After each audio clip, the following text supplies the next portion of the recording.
Welcome to the Lifestyle You podcast. I'm your host and health and fitness coach, Jenna Altman, and I'm so glad that you're here. Health and fitness don't have to be that complicated. Do you want to achieve a body you're proud of, gain physical and mental energy, and grow your confidence without giving up date night with your partner or starving yourself? The Lifestyle You podcast will provide you with the tools that you need to make your health and fitness fit into your lifestyle, not the other way around. The stories, lessons, and actionable takeaways from original episodes and guest interviews on this podcast will not only allow you to break through those limiting fears and beliefs, but also find freedom and confidence in the way that you move and fuel your body so that you can live your strongest, healthiest, and happiest life.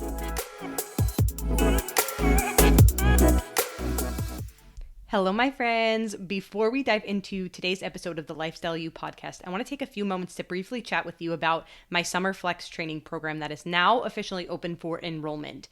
The Summer Flex training program is an 8-week fitness coaching program for women who want to get stronger, leaner, and more athletic with quick and effective workouts. Summer months often mean that there's more travel, you're getting out of your routine, and because of that, the summertime can actually be a hard time to be consistent. So here's how we're going to tackle that inside Summer Flex. We're going to incorporate flexibility in your workouts, so complete your workouts wherever you go or take a day off without feeling guilty. We will also focus on consistency over perfection, doing the best that you can with what you have. And if that's only 2 days a week and 20 minutes, that's perfectly fine. We will work with that.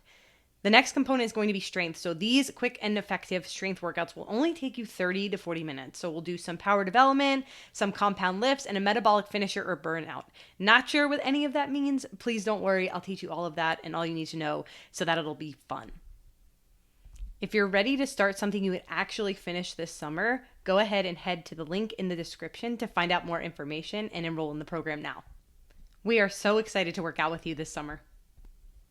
Welcome back to the Lifestyle You podcast. I am super excited about today's episode because we are going to be chatting about why you don't need more self-discipline. And this is a really special topic in my heart because I definitely was one of those people that just felt like, oh, I have no discipline. I can't stay consistent. I can't do the things I'm supposed to. I know what I should be doing, but I'm not doing them. And that was really a pretty toxic mentality for me. And the reason why is because I was still saying this to myself, even when I weighed 106 pounds, only ate 1,200 calories, and actually cut out all of my favorite foods. And I don't know about you, but that sounds pretty disciplined to me. So what I actually really needed in these moments was less self-discipline.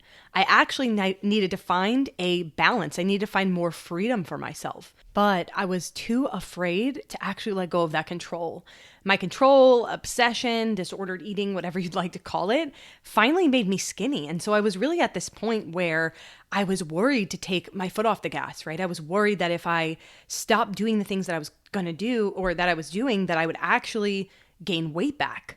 And I wasn't sure that I was really ready to do that because I thought I was liking the way my body looked, even though I still wasn't comfortable in that body. But I finally weighed that number on the scale. I finally had some visible abs, and I got that result that I was working so hard for until I actually realized the damage that I had done to my entire body.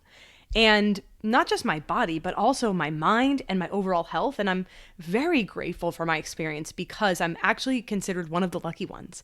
I was able to catch this problem pretty early on, and only after a few years of doing these drastic kind of measures to achieve my goals. And from there, I was actually able to put my health first instead of continuing to chase aesthetics. But there are definitely plenty of women who chronically diet for a decade or more of their lives. And now they're actually paying the price. And so this might be you today. You might be feeling like crap. You might feeling like you can't lose the weight.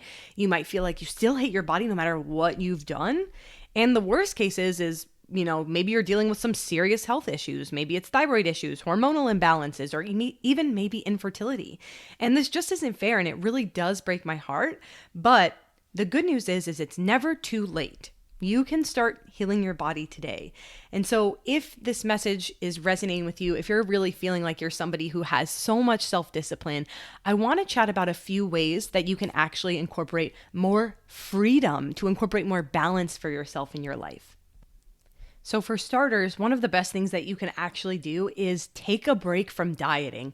I know that that seems scary. I know that that feels like something that will derail your progress, but the fact of the matter is if you have been chronic dieting for an extended period of time, that means that your metabolism has adapted to this lower caloric intake, which means that you really don't have much room to go from there anyway in terms of weight loss.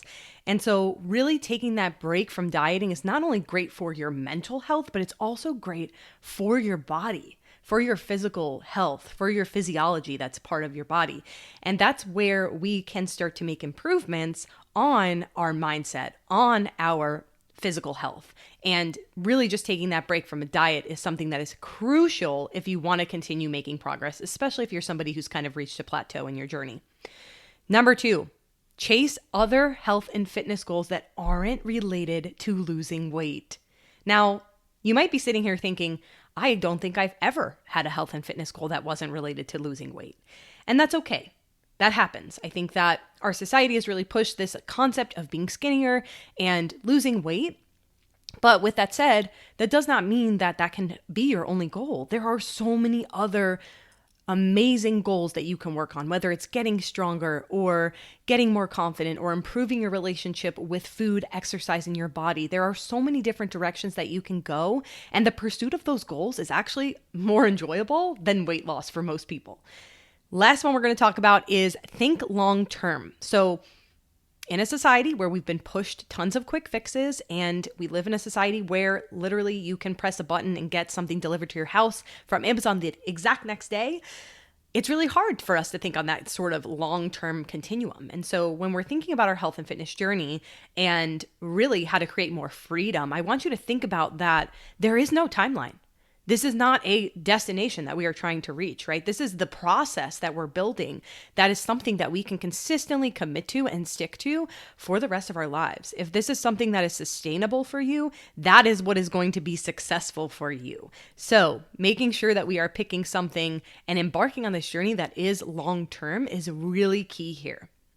So today's food for thought, if this resonated with you today, how might you be able to let go of some of those rules, restriction, and self-discipline that you have in place? I know it might feel sticky. I know it might feel uncomfortable, but often when we're uncomfortable, that's where we're going to grow. So I want you to spend some time in that space, do a little journaling, do a little reflecting, see what comes up for you, see what rules you have in place, see where we can start to incorporate more freedom and balance into your lifestyle.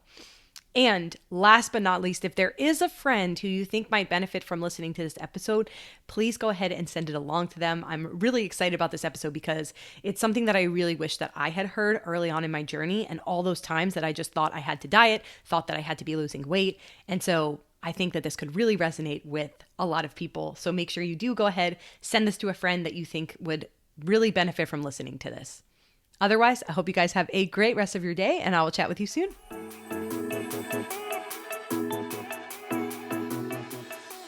Thank you for listening to the Lifestyle You podcast. If you enjoyed this episode, please leave a 5-star rating and review to help others discover the magic we're creating together. If there's someone in your life who could benefit from listening to this episode, be sure to forward it along to them. You can also follow me on Instagram at Jenna Ray Altman for more helpful content, resources, and good vibes. As always, thank you so much for being here.